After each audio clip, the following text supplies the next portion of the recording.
Salut les amateurs de van life et de liberté. Bienvenue dans la zone van life.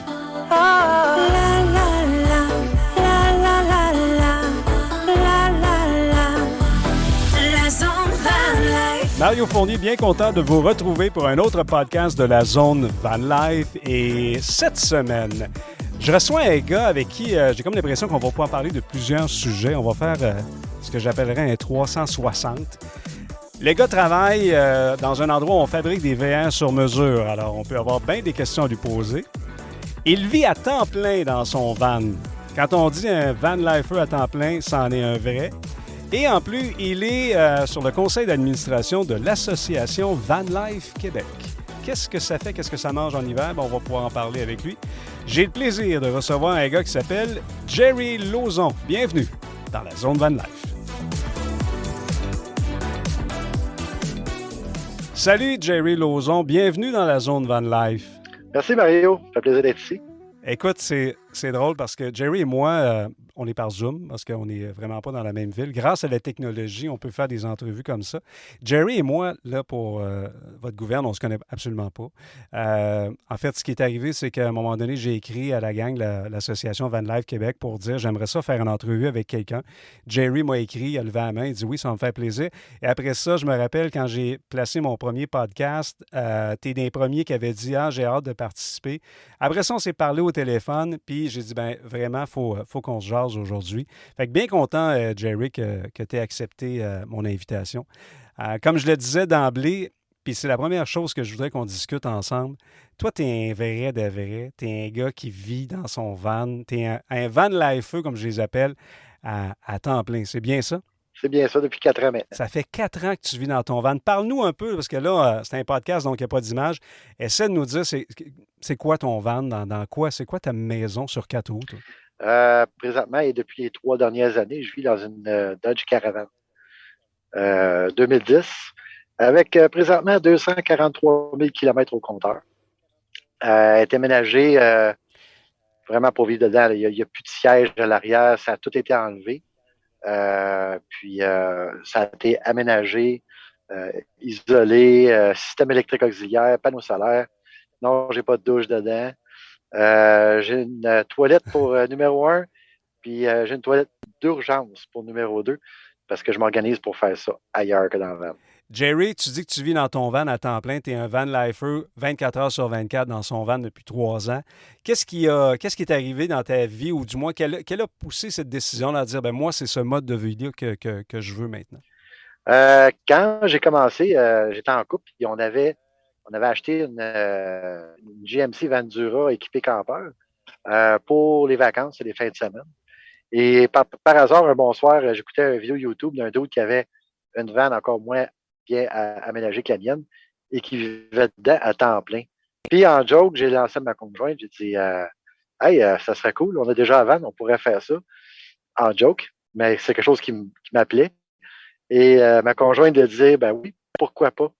Et fait que à partir de ce moment-là, le projet a été lancé sur 2 ans de se préparer, parce que j'avais quand même une carrière avec une bonne job comme fonctionnaire municipal, bonne paye, toute la patente. Fait que on a tiré à la plug sur tout ça.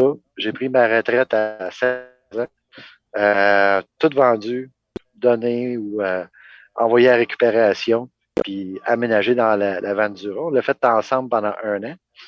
Et après ça, on a décidé de faire route à part, puis moi, je me suis équipé d'une Dodge Caravan. Et je vis dedans depuis là, ça fait 3 ans. Mais on va dire, c'est quand on vit ce style de vie-là, c'est des problèmes concrets avec des solutions concrètes. Ou ce que le travail que je fais avant, c'est tout de l'abstrait, du stress, de l'anxiété pour en réalité rien de tangible. Fait que puis en plus, de me libérer de la maison puis de toutes ces affaires-là, ça m'a libéré de mes dettes aussi. Présentement, j'ai 0 dette, je n'ai pas une scène à personne. Je vis très bien avec pas grand-chose. Parce qu'en réalité, c'est là qu'on réalise qu'on n'a pas besoin de grand-chose pour être heureux. C'est surtout les expériences, les endroits qu'on visite et, bien sûr, les gens qu'on rencontre, comme toi, Mario. Est-ce qu'à un moment donné, dans ce processus-là, tu as déjà voulu backer? Tu as déjà eu des regrets de dire, moi, c'est-tu quoi? Non. Euh, non, pas en tout. Jamais. Je vais toujours, euh, je vais toujours chercher une solution pour un problème que je vais rencontrer. Puis, ça me stresse tellement pas. On dirait que l'univers m'envoie aux bons endroits, aux bonnes personnes, au bon moment, puis que tout se tasse, tout va bien. Il y a quelques semaines, j'ai fait une entrevue avec Alex et Val de Prêt pour la route que tu connais peut-être. Puis, tu sais, je posais un peu Oui, je les connais. on a parlé justement de ce mode de vie-là, tu sais, puis Alex disait, mais c'est pas fait pour tout le monde, tu sais. Non.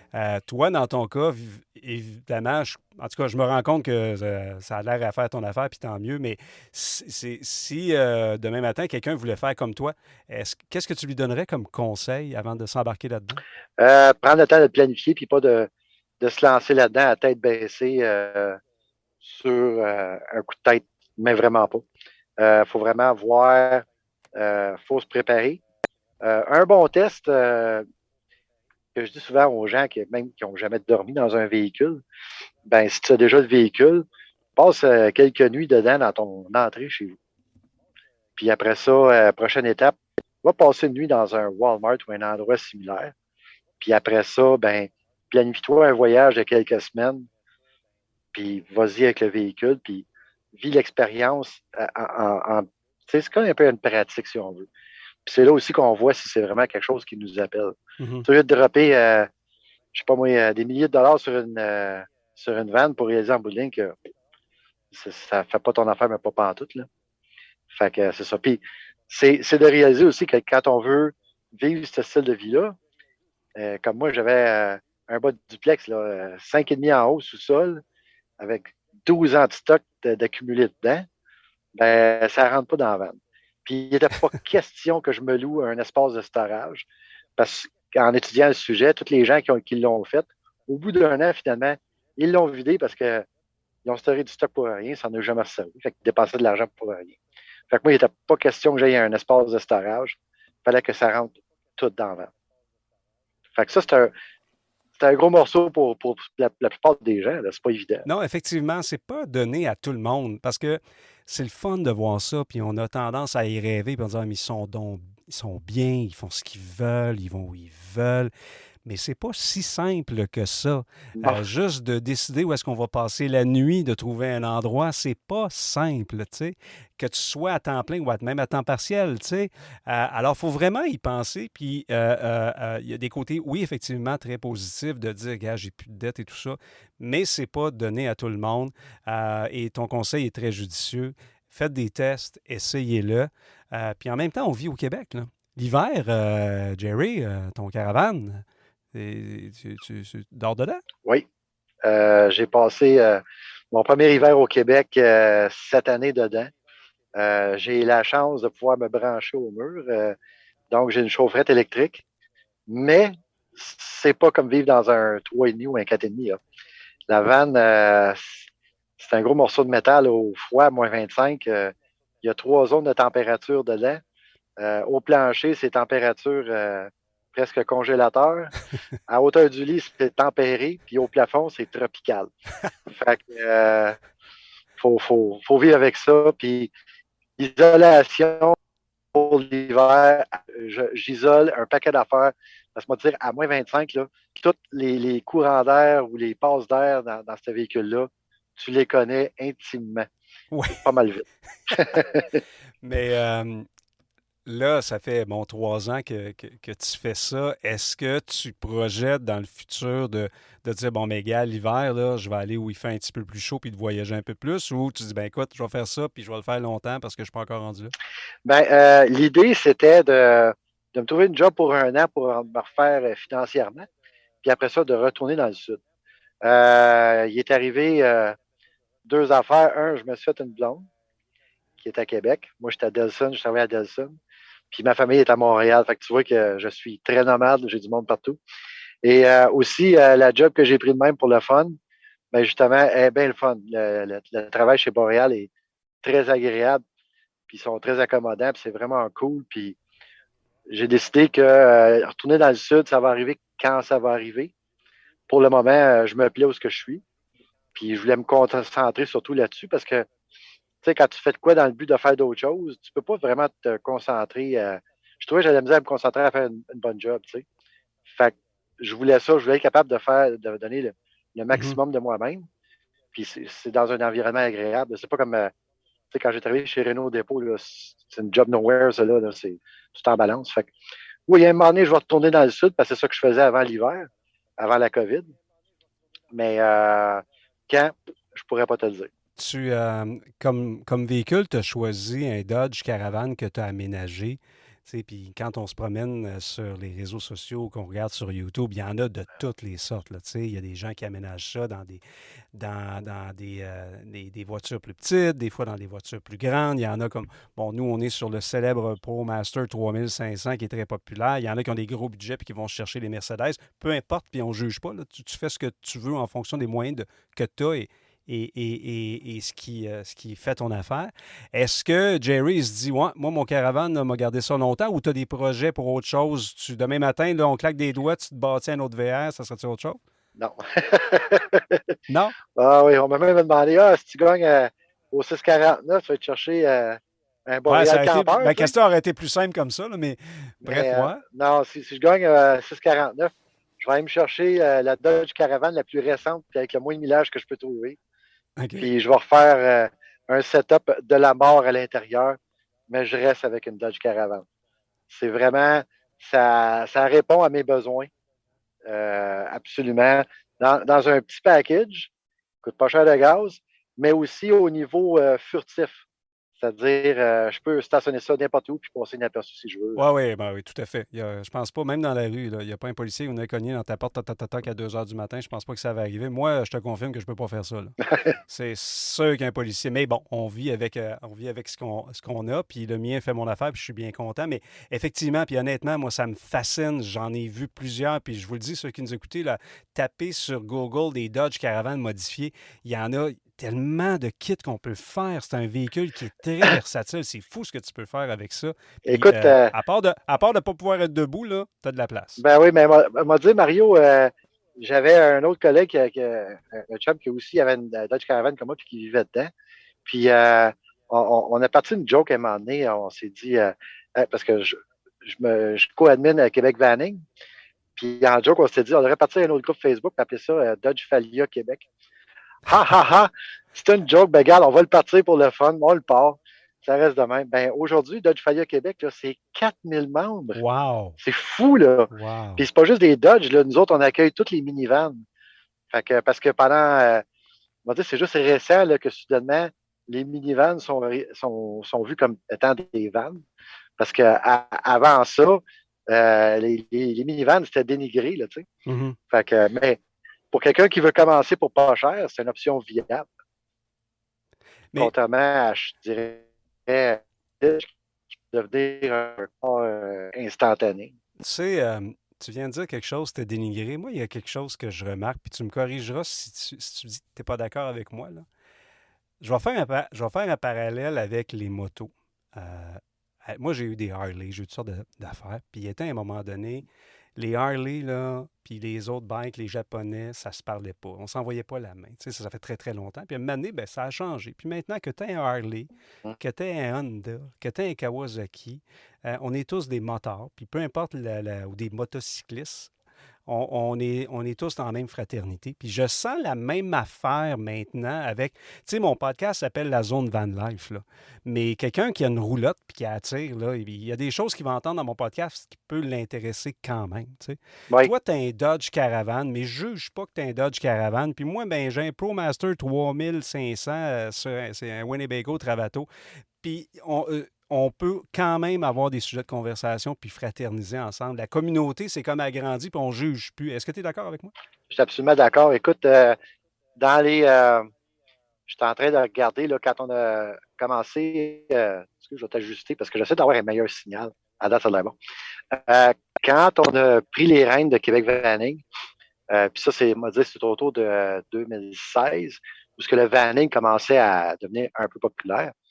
Mais tu avais vraiment une cassure entre les gens qui avaient des Westphalia puis toutes les autres, comme les vannes américaines, où on parle même pas des minivans, c'était même pas sur le radar.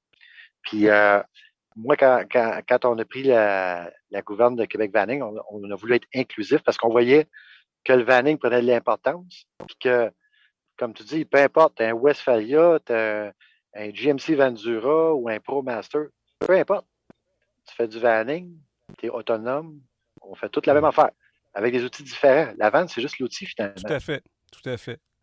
Euh, Tu parlais de. On parlait de ton job parce que c'est un peu ça qui a fait que tu as décidé de rester. Tu travailles pour une entreprise qui s'appelle Boréal Camper. Oui, Je ne sais pas s'ils disent en anglais camper, mais en tout cas, c'est Boréal Camper et qui fabrique des VR sur mesure. Et ça prend depuis quelques années une ampleur, ça aussi, assez incroyable. Tu sais, moi, je me rappelle, le VR dans lequel je suis, c'est un Travato 59G qui est fait par Winnebago. C'est un modèle 2019 que j'ai acheté en 2018. Mais en 2018, il y en avait des compagnies qui en faisaient, mais pas tant que ça, tu sais. Et ce que moi, je recherchais, ça n'existait pas nécessairement, du moins, je ne l'avais pas trouvé. J'avais eu avant ça un US, qui est une compagnie de Québec, qui font des VR sur mesure, en guillemets, du coup, moi, sur mesure, qui fabrique des VR au Québec. oui. Bref, tout ça pour dire que là, maintenant, il y en a plusieurs. Tu sais. Il y a VR sur mesure qui est dans le coin de Lévis. Il y en a d'autres, et il y a vous autres, Boréal Campeur. Je veux que tu me parles un peu, je vais faire une plug pour l'entreprise, pourquoi pas en même temps. Mais qu'est-ce que tu fais là pour eux, toi, à cette entreprise-là, Je te dirais, à part de bâtir le système électrique, pas mal tout. On n'est pas 2000 dans le shop, on est juste quelques-uns. Fait qu'il faut qu'on soit polyvalent pas mal. Fait que, puis c'est des vannes, on fait pas des vannes à la chaîne, ils sont faites sur mesure. Mhm. Puis c'est des conversions 4 saisons.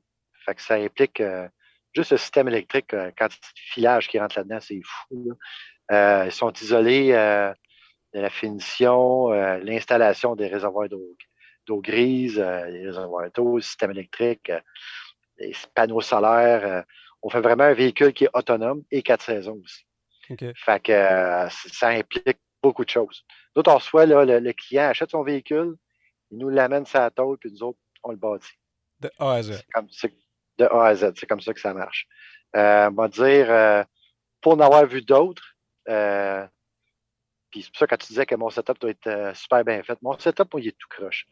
Si je compare à ce qu'on Cordonnier construit mal ici. chaussé.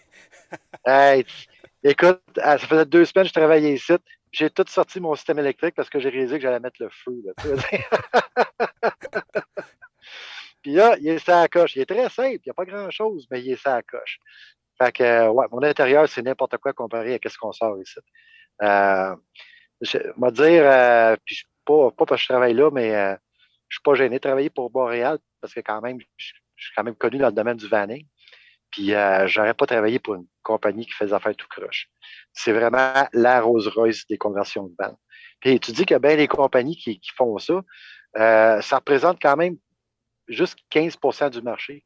85% du marché de la conversion de vannes, c'est fait par le gars ou la fille dans son entrée chez eux. Oui, tu as raison, c'est vrai. C'est les gens qui le font eux autres mêmes. Ouais. Mais tu vois, par contre, à ce niveau-là, on répond quand même à cette demande-là parce que il y a beaucoup ce qu'on fait que sur nos vannes, mais qu'on vend aussi à ceux qui font leur propre conversion. Ça va de l'échelle du rack jusqu'à de l'isolation, différentes choses. Oui, ben c'est ça. J'ai un de mes copains qui s'est fait faire un VR sur mesure dans le coin de Québec, mais je pense que son rack sur le toit vient de chez vous, là. Il Oui, vient de Boréal Campeur.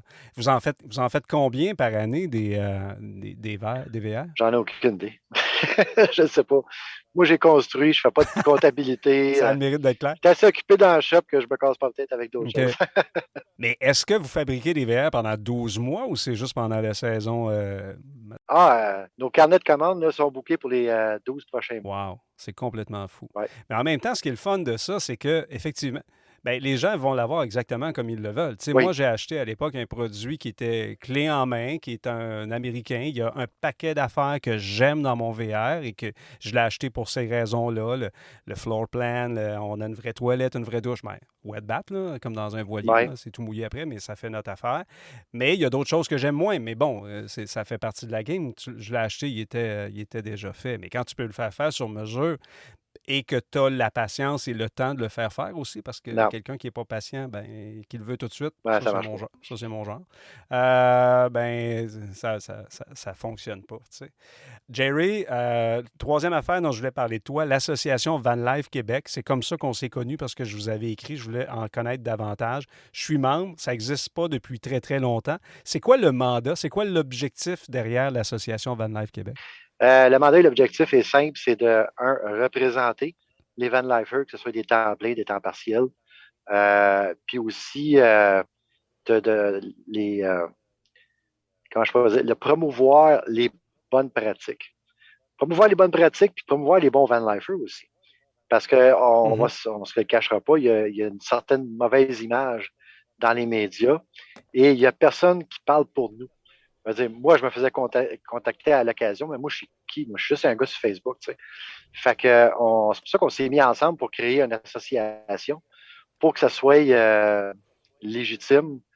Parce que quand tu es enregistré officiellement et que tu es organisé, ben, ça devient pas mal plus sérieux qu'un groupe Facebook, là. Fait que c'était ça. Fait que l'objectif, c'est euh, de nous représenter, mais aussi, éventuellement, par la force du nombre, euh, d'avoir accès à des rabais. Tu sais, genre, je pense aux assurances et choses du genre. Écoute, en ce moment, on est Mhm. juste comme 200 quelques membres. On n'est pas là pendant tout, là, mais quand même, ça commence.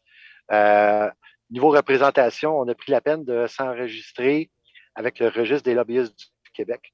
Parce que n'importe quand qu'une organisation veut approcher des élus, que ce soit municipaux, provinciaux, ou même des organismes provinciaux comme le ministère du Transport ou la SAC, ben, tu dois être enregistré auprès du registre des lobbyistes du Québec. Sans ça, tu n'es pas écouté, puis ça peut même être vu comme illégal. Fait que ça a été fait.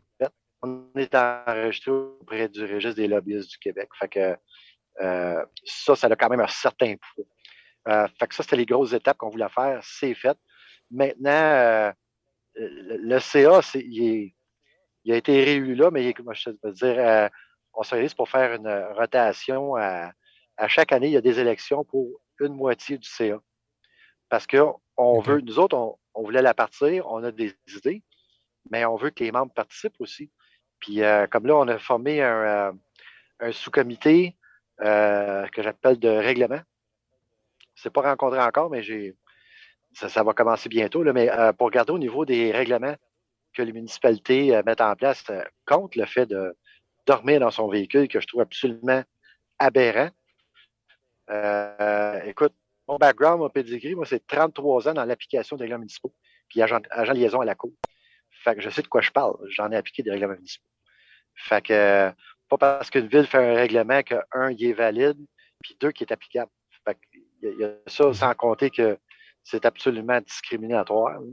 Parce que, tu sais, les gens dans leur tête, ils font du camping dans leur char. Excuse, moi, je fais pas du camping. Moi, je vis dans ma van. C'est mon mode de vie. Fait qu'une ville qui passe un règlement qui interdit à une personne de dormir dans son véhicule, ben, c'est absolument discriminatoire. Absolument. Fait que c'est le genre de dossier qu'on veut travailler et qu'on veut aller de l'avant. Puis là-dedans aussi, on parle des municipalités, elles ne sont pas toutes méchantes, là. On les approche puis on leur offre un service d'accompagnement. Parce qu'il y en a des villes qui disent hey, on aimerait recevoir les van lifers puis tout, mais tu sais, Mhm. comment qu'on fait ça? C'est quoi ça des van lifers? C'est quoi vos besoins? Ben, ça, on l'a déjà fait. Au même titre qu'un van lifer qui prend une étiquette, là, qui va avoir de l'information. Moi, je l'ai déjà fait, puis je suis prêt à le faire n'importe quand pour n'importe quel membre. Fait que, Mais tu sais, Jerry, tu parlais entre autres des municipalités. Je vais te donner un exemple, à moins que ça ait changé, mais tu sais, je me rappelle, c'est l'année passée ou l'année d'avant, entre autres, la région de Bécomo-Manicouagan avait décidé d'accepter, et même qui ont mis des secteurs dans la ville où, à Bécomo, tu pouvais aller justement passer la nuit. Tu sais, il y a certaines municipalités, eux autres, qui voient ça avec positivisme, puis ils savent qu'on n'est pas des gens qui font du camping, donc on passe là, puis on aide même l'économie locale, là, tu sais. Fait qu'il y a certains endroits où ils ont commencé à comprendre, là, tu sais. oui, absolument. Ben, c'est la tendance qu'on voit, c'est un ou l'autre. Soit que les gens sont très accueillants pour le van lifer ou l'opposé, parce qu'on ne veut rien savoir de nous autres. Fait que je te dirais, c'est la différence justement entre Tadoussac et Bécomo. Tadoussac ne veut rien savoir des van lifers, puis ça date pas d'hier, là, ça fait longtemps. Là. Mais tu sais, malheureusement, puis on va se dire les vraies affaires, souvent, c'est comme dans n'importe quoi, on va payer pour ceux qui sont pas corrects, tu sais. Oui, Je parlais dernièrement des fameux Walmart. Il y en a plusieurs maintenant qui n'acceptent plus Pourquoi? J'ai deux exemples à te donner. Je me rappelle à un moment donné, j'étais allé chez Walmart, pas pour passer la nuit, j'étais allé magasiner. Il est midi, je vois ce gros classe A qui arrive, qui ouvre les sides, qui sort le barbecue, les chaises. Hey, t'es pas en train de faire du camping là, avec ton classe A, t'as pas d'affaires là. Et le lendemain, il était encore là. Ouais. Pas plus tard que la semaine dernière, j'ai passé la nuit, je m'en allais en Ontario, puis on a passé la nuit, bref, dans un Walmart à Candiac. Il y avait un autre van qui était là, un caravane porté, un pick-up, qui était parqué là, qui a passé la nuit là. Mais c'est drôle, quand je me suis réveillé le matin, il était parti, mais il avait tout vidé sa tank. C'est de l'eau Ah, grise, là. C'est pas de l'eau noire, je comprends. Là. Mais tu as quand même vidé ta tank au complet dans le stationnement chez Walmart avec ton eau de savon et les petits bouts de salade ouais. qui passaient au travers. Là, tu sais. Fait que c'est à cause de gens comme ça que malheureusement, nous qui sommes corrects et qu'on veut juste passer la nuit à quelque part pour partir le lendemain, ben on est obligé de payer. Fait que, donc, ce que je comprends, c'est qu'une association comme l'association Van Life Québec, ben, c'est justement vous autres de pouvoir travailler, d'essayer de travailler en collaboration, entre autres, avec les municipalités et les endroits pour justement faire valoir, un, nos droits, mais deux, aussi essayer de mettre une discussion entre ces gens-là pour qu'on ne paye pas à cause que, malheureusement, une poignée de gens qui ne sont pas corrects. Exact. Puis on a aussi un code d'éthique pour les membres. Fait que quand tu deviens membre, mais tu t'engages à respecter notre code d'éthique justement pour éviter ce que tu en penses là, ce que tu parlais là. Puis d'ailleurs, notre code d'éthique est tellement bon que la FQCC l'a copié-collé, elle avec. Fait que C'est la vrai? différence entre la FQCC et l'AVQ, c'est que l'AVQ, un membre, on tombe sur un membre là, qui va complètement à l'encontre du code d'éthique, là, on va le foutre à la porte. On va y rembourser son membership, on ne veut plus le voir. Fait que je pense pas que la FQCC est prête à faire ça. Mais nous autres, on est prêts à le faire. Mais d'ailleurs, l'association, c'est pas juste des van lifers, mais c'est aussi des entreprises reliées à la van life. Alors, on a des membres corporatifs parce que on veut tous travailler ensemble pour faire avancer les choses. Parce que je ne te cacherai pas que pour bien des gens, le van life, c'est quoi cette bébête-là? Ils ne comprennent pas. Tu sais, où tu restes chez vous, tu es en camping, mais entre les deux, ils ne comprennent pas c'est quoi qu'on fait. Fait que, ils ne comprennent pas non plus la légitimité de qu'on fait. Fait qu'une de nous autres, c'est d'éduquer à ce niveau-là. Et c'est une bonne chose que vous ayez créé l'association parce que la vérité, si la tendance se maintient, comme dirait un ancien chef d'antenne de Radio-Canada, pour Bernard de Rome, pour ne pas le nommer, si la tendance se maintient, ça va juste aller en augmentant parce que moi, j'en vois de plus en plus. Là. On en rencontre de plus en plus des vannes. Puis, avec tout ce qu'on a vécu dans les dernières années, on a le goût justement d'être plus libre. On a le goût de connaître notre pays, notre province, nos coins de la planète. Puis, le faire dans le respect de la nature. Moi, j'aime beaucoup la nature, dans le respect de la nature, mais pouvoir être autonome. Ben oui. Tu sais. Fait que, mais tu veux pouvoir en même temps profiter de ces endroits-là, mais de passer la nuit à quelque part sans avoir peur de te faire cogner dans la porte à 2h30 du matin par un agent de sécurité quelconque qui dit t'as pas d'affaires là. Tu sais. Oui. Euh, donc, je te dis longue vie à l'association Van Life Québec. Je Merci suis beaucoup. membre. Ben, Là, je merci. comprends un peu plus. J'ai pris mon membership.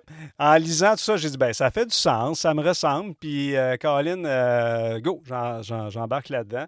Qui sait, peut-être que je m'impliquerai un peu plus Ben, davantage dans le futur. absolument.